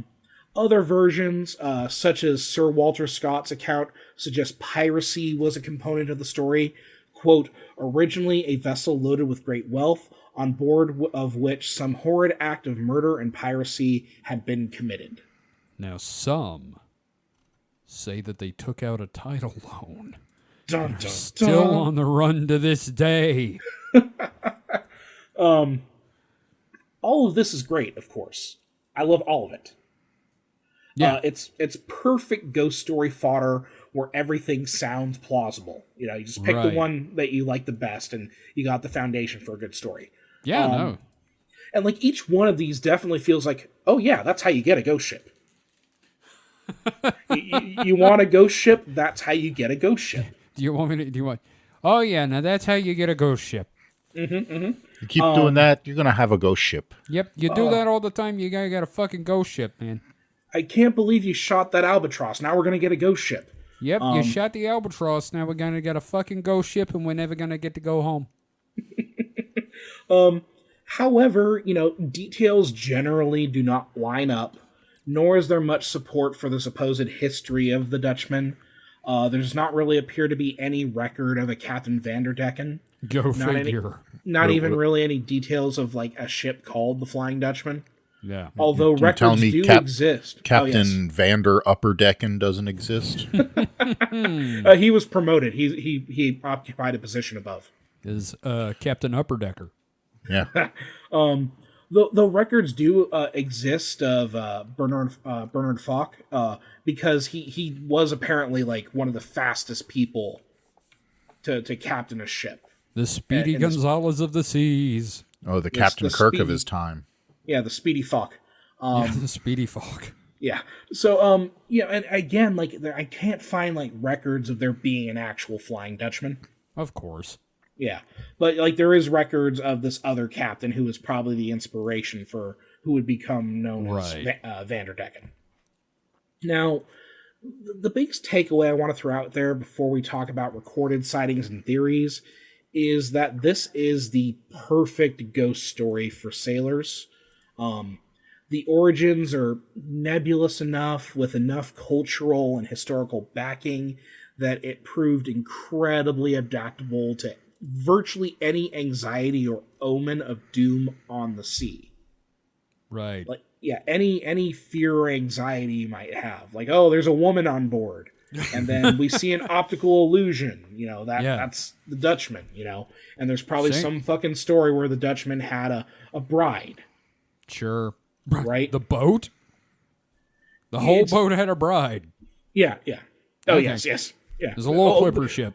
I'm sorry, the Dutchman is in Vanderdecken. Oh, okay. All right. I got confused. No. That was me. That was me. But yeah, I mean, any like nautical anxiety or fear could be adapted to the Dutchman legend. It's perfect in that regard.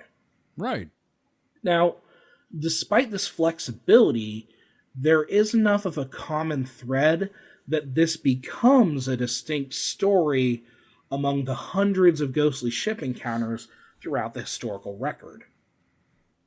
So even though there are all these other ghost ships about, there's just something about the flexibility of the story of the Flying Dutchman to where, like, they'll be accounted for. So, usually, like, most ghost ships are tied to certain regions. The Dutchman seems to be one that appears all over the world. Like, why the fuck is the Dutchman in the North Sea? Why is it on Lake Superior? Yeah. Why was it seen next to the wreck of the Edmund Fitzgerald? This really is the ghost ship story of all time.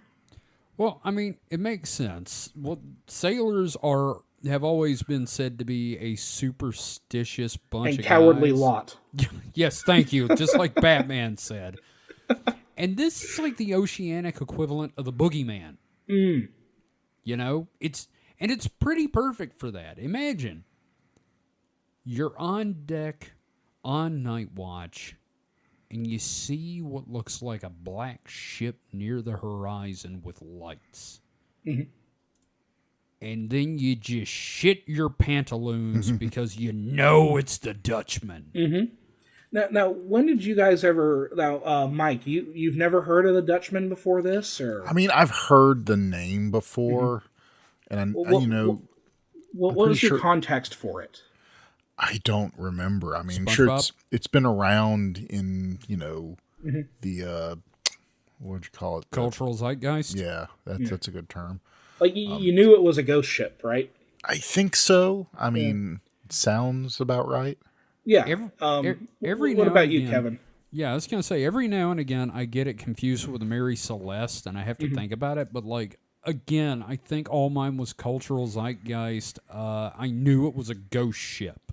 And I probably learned about it from, like, cartoons or this weird-ass Christian show my parents made me watch while I was a kid that was about a Christian pirate. What the fuck? And at the end of every show, him and his first mate would sit down and tell you about a Bible verse. Now, what does Christian piracy look like? They never did anything except it was kind of like Marshall Bill, the Christian cowboy show. It sounds like VeggieTales, the pirates who don't do anything. That's it. That is it exactly. Yeah, because I'm like... Except it wasn't funny. Christian piracy. Yeah. Yar, we boarded the ship and left a bunch of Bibles. We're the Gideons. That was the dumbest fucking thing I've ever heard. Yeah. Well, the Christians were pretty mean at one point. Yep. Hey, well, there was this thing called the Crusades. Yeah. Like, I had known about the Flying Dutchman as a child because, again, I was a spooky little shit. Well, yeah, of course. But, like, for me, like, the big cultural touchstones for me regarding the Flying Dutchman will always be the Pirates of the Caribbean movies and SpongeBob SquarePants, where it's not even about the fucking boat. I knew that was coming. Yes, the ghost of the guy who goes by the name of the Flying Dutchman. Is this the same one where Patrick went, lee? I believe so, one? Yeah. Okay. Yeah, I believe so. That's the only reason I remember it, because Gage, his phone text alert noise was that for like the first year we knew him. That's fantastic. And of course, like the Pirates of the Caribbean movies, like those first three, like the idea of combining Davy Jones with the Flying Dutchman, pure screenwriting genius, and it is like an iconic, like a cool ass ship. Oh yeah, very creepy. It's fucking yeah. I mean, there's stuff I really love about those, and then you stick him in a barrel of water on the beach, which is fantastic. That's so great. I love it. Like the dumbest fucking thing, but it's so good. I love when you undercut the menace of a villain like that, and they're still villainous. Yeah. Anyway, that's for the distraction hole. Yeah, we'll move on from that. But yeah, no, I was just kind of curious, like, what your first recollection, because like I think I don't know if I can say I think everyone has heard of the Flying Dutchman, but like most people of our age group has some sort of like, we know the name. They know about it, and it's such an interesting thing that this is a concept that even outside of those big two pop culture juggernauts of Pirates of the Caribbean and SpongeBob SquarePants, like, people fucking knew about it. Right. Right. And a lot of that is probably associated with a lot of, like, great maritime ghost stories that were written. Wagner's opera being the big culprit. But I want to discuss a particularly interesting sighting regarding the Flying Dutchman that we can attribute to being specifically about the Dutchman and not some sort of general ghost ship. Because we find that a lot of people are like, oh, it's the Dutchman, and there's no real... Or it'll be attributed after the fact as being the Dutchman. So, another challenge in all of this, as I alluded to earlier in the episode, is that there is a lot written about the Dutchman, and much of it is pure fiction, because it is among the most well-known ships of all time, regardless of whether it was real or not. I also had to pick through all sorts of literature and Wagner's goddamn fucking opera in order to find some fairly plausible encounters. We salute your sacrifice, sir. Well, and I could only find 2, and one of them is pretty much a fake. God damn it. Yeah. So, Dutchman encounter tourism is another element to contend with in all of this, as touring companies will lump clearly fictional encounters in with recorded sightings. Like, that's just how these things operate. So, and this is so weird. This is such a weird intersection of history, and I mentioned how, like, history happens all at once. Right. The best sighting we have on record is also one of the more circumstantially strange ones. It happens to be one of, if not, the most modern sightings on record, but also a sighting by Prince George of Wales, the future King George V. Right, and inbreeding has never cast a shadow of doubt on someone's validity as a witness, right? Right? Hey, I mean, his eyes worked. Yeah, well, okay, he had that over the guy from Spain. Yeah, he had a jaw that wasn't too Habsburgy. Yeah. Yeah, his teeth weren't coming through the top of his head, so that's a plus. God, we should totally cover, like, at some point, just like the descriptions written about these Habsburg royals. The horrors of royalty is an Like episode that has to happen. Yeah, like the doctor's just like, I don't know how this person is still alive. I don't know. I mean, his heart was on top of his head, and he's still walking around. What the fuck? I poke him in the side, and poop comes out his ear. Oh, I always fall for a poop joke. So, in 1879, George was serving in the British Navy alongside his brother, Victor Albert. Is that Prince Albert? Yes. In a can. Yes. All right. What about a piercing? Ooh. Ooh. It's the Navy. Why do they call it the Prince Albert? Because he was in the Navy, and that's what they did, I guess. I don't know. Okay, well. Just a barbell through the pecker. Any port in the storm. So they were also accompanied by their tutor, John Neil Dalton. Because, they got their entourage. Of the course. royals. Yeah, you're in the Navy, but you got a fucking tutor. Yeah. I'm royal. I must have my manservant. Well, then again, like these two were like destined to be leaders. You know what I mean? So you got to keep training their asses. True. Yeah. At least it's admirable that they served in the Navy. That's the one thing I guess I find kind of interesting about the royal family is that like there is always like military service involved. It's like, no, they're investing. Yeah, they're not going to be put in a fucking war zone, but hey, so was JFK. Yeah. Did they have their wet nurse with them? Probably. Nanny, could you come on deck for me? Oh boy. So their time at sea eventually placed them aboard the HMS Inconstant. Not Incontinent. I think I first read that. Which, like, that doesn't sound like a great name for a ship you want to be on. No, that's like this HMS Suicidal Insanity. I mean... Right. Yeah, so how is sailing on the ship? It's inconstant. Yeah. Oh, I thought it was the in constant danger. I thought it was the HMS Inconsistent at first. Right. Or the ship could have been the Bacante. It depends on some record keeping because, again, we're dealing with sources before computerization. Yeah. And even then, like, computerization can still fuck up shit, but, like, even, like, handwritten sources. So it was either the Inconstant or the Bacante. And this was in July of 1881. They were somewhere between Melbourne and Sydney, Australia at the time of their encounter. Of course, Australia. Mm-hmm. Wouldn't that put them on land? They were under sail between those. Yes. Yeah, I know. But okay. Yeah, they're doing a circumference. They're going through the continent.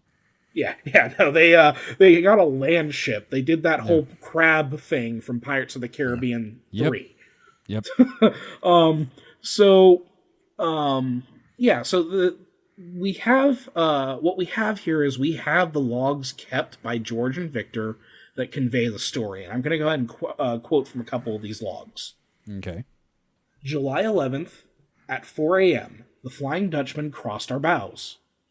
A strange red light as of a phantom ship all aglow, in the midst of which light the masts, spars, and sails of a brig 200 yards distant stood out in the strong relief as she came up the port bow, where also the officer to the watch for the bridge clearly saw her, as did the quarterdeck midshipman, who was also sent forward at once to the forecastle.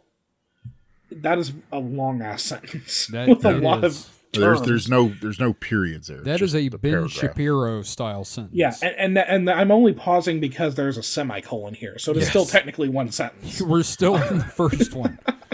But on arriving, there was no vestige nor any sign whatever of any material ship was to be seen either near or right away to the horizon, the night being clear and the sea calm. Period. Mm-hmm. Next log. 13 persons altogether saw her. At 10:45 a.m., the ordinary seaman who had...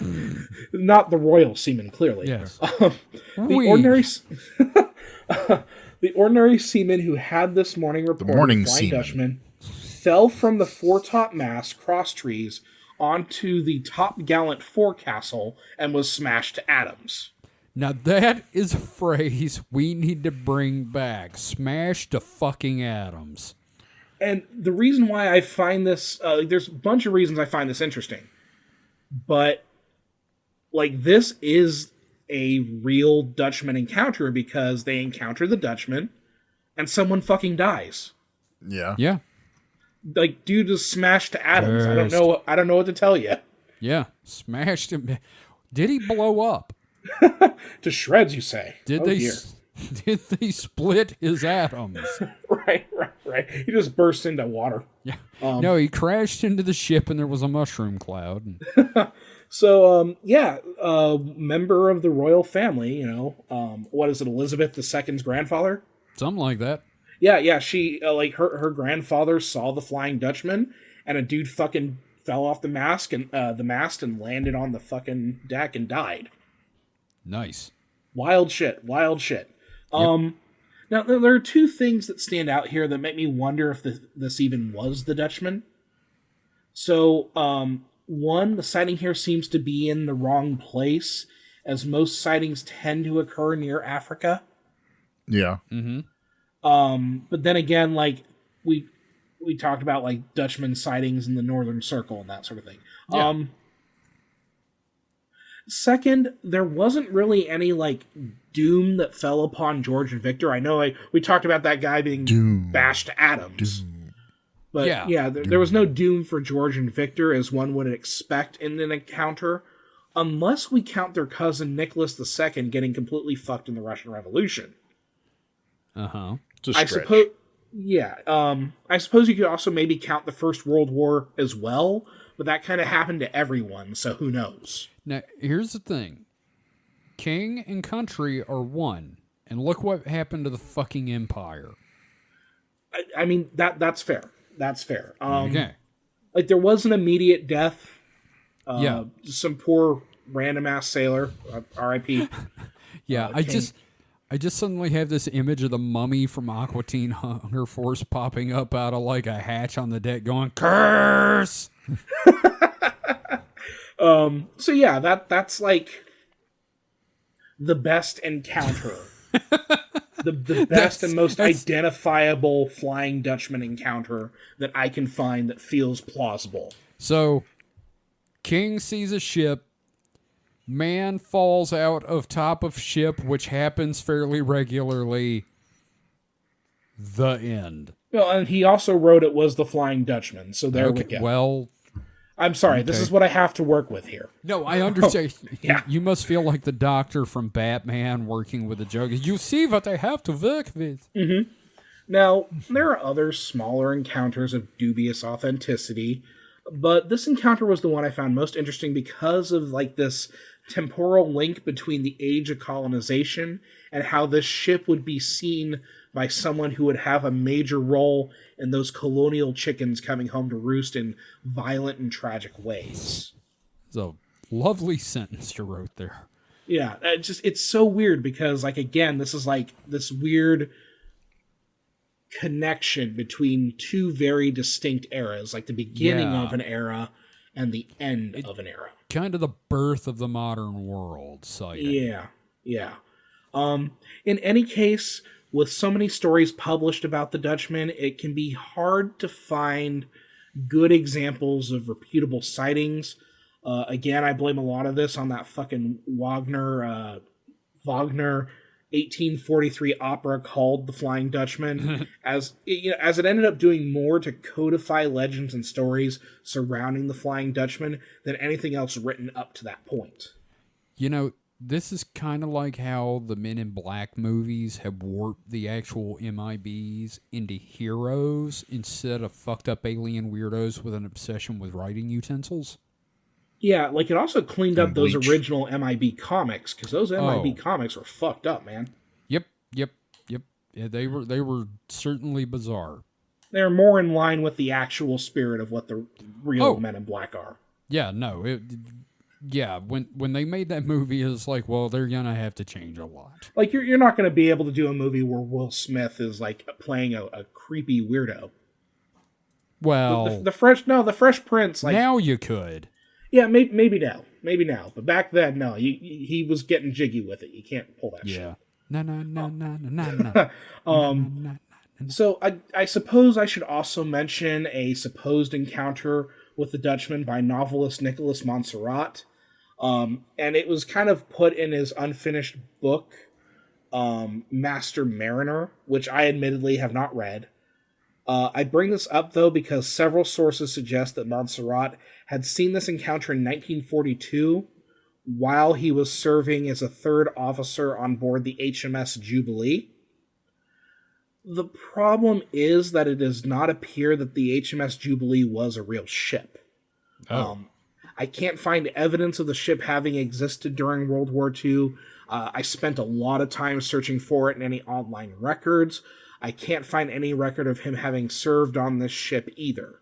Oh, I suppose next you're going to tell me the USS Eldridge wasn't involved in the Philadelphia experiment.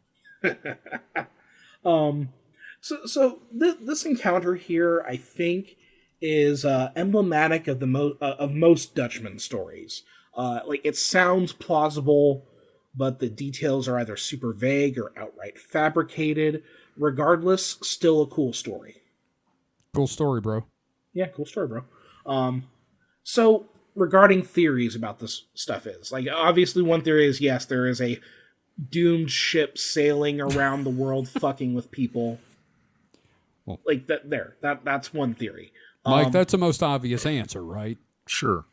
Right. I'm a skeptic here. I believe that most sightings of the Dutchman and ghost ships in general are optical illusions.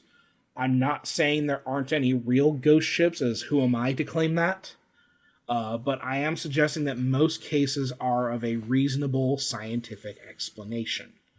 So have you gentlemen ever heard of Fata Morgana? Yes. Yeah, that's what they sang in The Lion King. God damn it. Fata Morgana, it's an illusionary phrase. I was going to say yes a lot, to my imagination's detriment. Yes. This, Mike, you're probably going to have to back up what I'm saying here when I get to some of the science, but the Fata Morgana is a form of mirage located on, like, a specific narrow band right above the horizon, and it's named for the Italian translation of Morgan the Fairy of Arthurian legend. Oh, Morgan Le Fay. Mm-hmm. Yeah, see, when you were reading the king's or future king's encounter with the Flying Dutchman, that's exactly what I was thinking of. What it could have been, because could have been, it's close enough to dawn that it could have been, a ship silhouetted against the Soon. Hey, silhouette up. Oh God. Yeah. So, Fata Morgana are not tied specifically to the sea, as they can occur on land in polar and desert regions as well. They are commonly observed in very specific geographical locations as well, such as the Strait of Messina in Italy. And I think that's that strait between Sicily and the boot of Italy. The toe of Italy. Now, I am no science-tician. Yes. None of us are. Right. So Mike, you'll need to correct me on some of the mechanics of this, because this all deals with optical illusions. So this form of mirage is the result of the bending of rays of light as they pass through bands of air at different temperatures where dust and vapor has formed. So I don't know about the dust and vapor, but generally, yes, it's light. It's not light. Air of different temperatures has different indices of refraction, and can form basically a lens, because light is passing at different speeds through the different temperatures of air. So if in the right combination, like, it can act as a lens and magnify or bend the light around, very gently around an object, not like, 90-degree turns, but the reason you mostly see it on seas and in deserts is you need a very far flat, not flat earth flat, but, still span of terrain, like the seas, you'll only see this at, very calm seas because the effect is generally only a few feet or so above the ocean, and obviously if the seas are too high, the waves are just going to obscure it. Yeah. But, deserts, of course, can be a nice flat desert, and, like, say, a dry lake ice, bed or something like that. Ice, too, yeah. Ice shelves, yeah. So such mirages can take on all sorts of eerie effects, not unlike those things attributed to Dutchman encounters. Specifically, Fata Morgana mirages can render perceived objects as ghostly, floating in the air, or floating within waves. These sort of mirages have been associated with everything from ghost ships to phantom islands and giants, and yes, UFOs and UAPs as well. Fata Morgana can create a reflection of an object below the horizon and make it appear as though it is floating through the air above water. It just depends on the particular reflective band of air and vapor. Just kind of throw my nerd stuff out there. Lovecraft used them to a very creepy effect, and At the Mountains of Madness as well. Well, yeah, I mean, imagine you're a sailor in, the 17, 16, whatever hundreds, and yeah, you can see weird things on the ocean, but you don't know why. So you just basically come up with the best explanation you can. And if you're looking out, especially, after, when they have, telescopes and stuff, and you're looking out, surveying the sea, and you see a boat, but it is hovering, looks like it's hovering above the water. Well, what else could it be? So, like, I feel like that is probably the best explanation for a lot of this. Like, yeah, it's plausible that, like, I suppose that, like, there are ghost ships out there. I don't think you can explain every single thing with, like, oh no, it's just a trick of the light. Well, there are some. Well, there are some interesting. There are roaming ships that have been abandoned that are still out there sometimes. Like the one in the Arctic was fairly well preserved because of the freezing temperatures, but. Yeah, and I want there to still be a little bit of that magic in the world. You know what I mean? Well, those are just derelict ships, though. Those are different. Well, you could derelict my ass. Oh, whoa! Shots fired. I'm just kidding. I just had to go for it. But no, like again, like most of these, it's probably going to be a trick of the light. It's going to be a trick of refraction and reflection or whatever. Swamp gas. But swamp gas off a pelican's tree kicked out of the airplane. Yeah. Could just be a prankster, a fog machine with a projector, like in Scooby-Doo. But no, I still like the pelicans. Old Mr. Johnson. Yeah, but I feel like there could be some cases you just can't explain. Sure. So I don't know. But, hey, that's just like a brief foray into the world of ghost ships through what is arguably the most iconic ghost ship of all time. Given everything we discussed, like, I get the idea, I get the appeal behind it, and I get the logic of sailors believing in it. I also really appreciate the historical connection of the Dutchman as a link between the age of sail and the repercussions of that era on our modern world today. I just don't feel like there was a singular ship called the Flying Dutchman.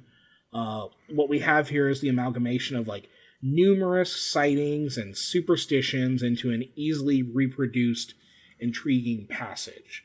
But that's cool too. So, what do you gentlemen think? Well, I am honestly always happy to talk about this era. I grew up romanticizing the age of sail, as you put it, or the age of exploration, as I called it, as an amazing time to be alive because the maps all said, here there be dragons. And then I started to listen to podcasts like Our Fake History and Behind the Bastards, and it is sad as fuck But I still find the period really fascinating to learn and talk about. And I really think we're going to be coming back to this one because, like I said, there are other ships, there are other mysteries. We might talk about USOs and stuff because there are reports of wheels of light in the ocean during that period. There's a lot of neat stuff we can talk about. So I'm excited. How about you, Mike? So, in the course of discussion, I came up with a joke, a themed joke. Oh, really? Yes. Did you now? What did the captain say when he found some of his men were in his treasure chest? What's that? There be seaman in me booty. Jesus Christ. And that's how we're going to end this. Yep, that's it. That's how we're ending the entire series. With a big mess on our hands and in our booties. I want to point out, if you look in the doc, I have made sure to draw adequate attention to Mike's joke. So, yeah. Okay.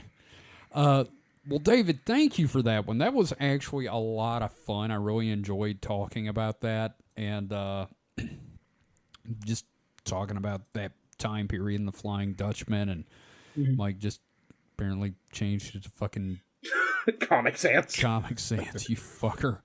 Anyway, so yeah, I'm really glad you did this one.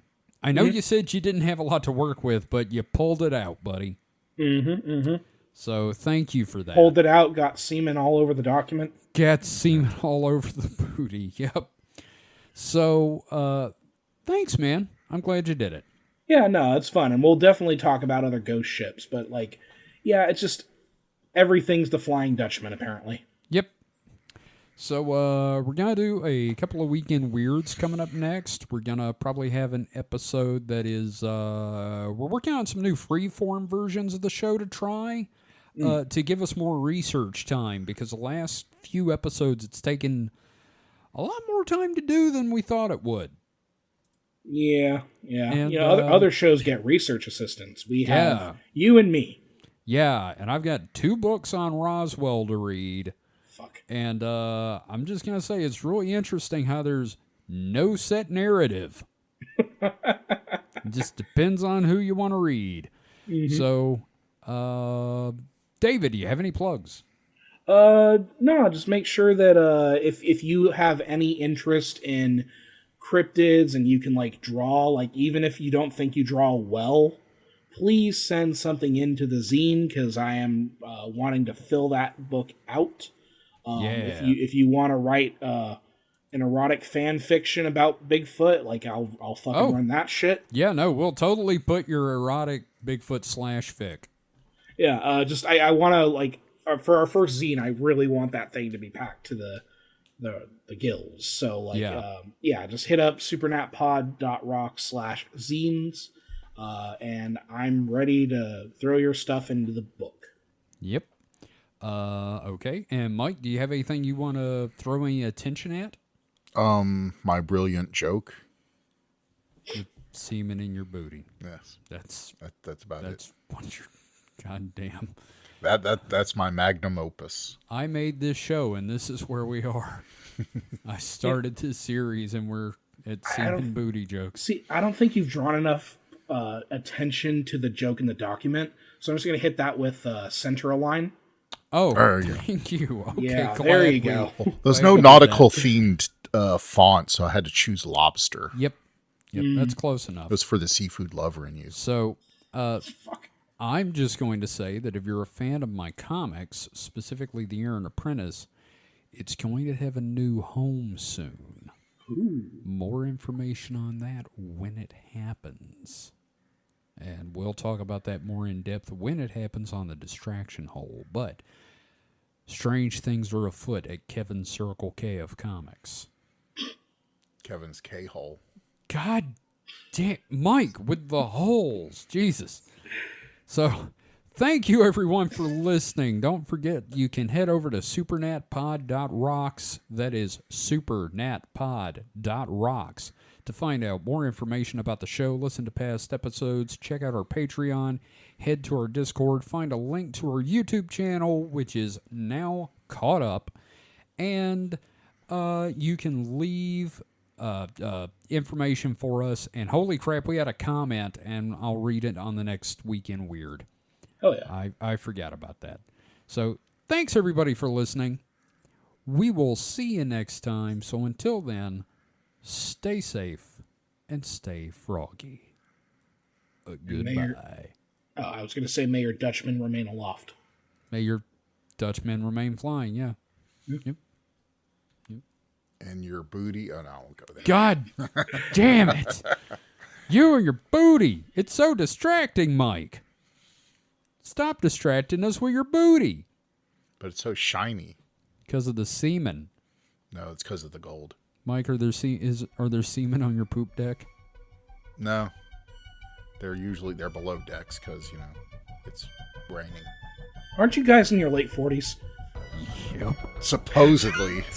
I'm about to be pushing 50. Chronologically, but mentally, we're 12. Yep, 12, 13, somewhere in there.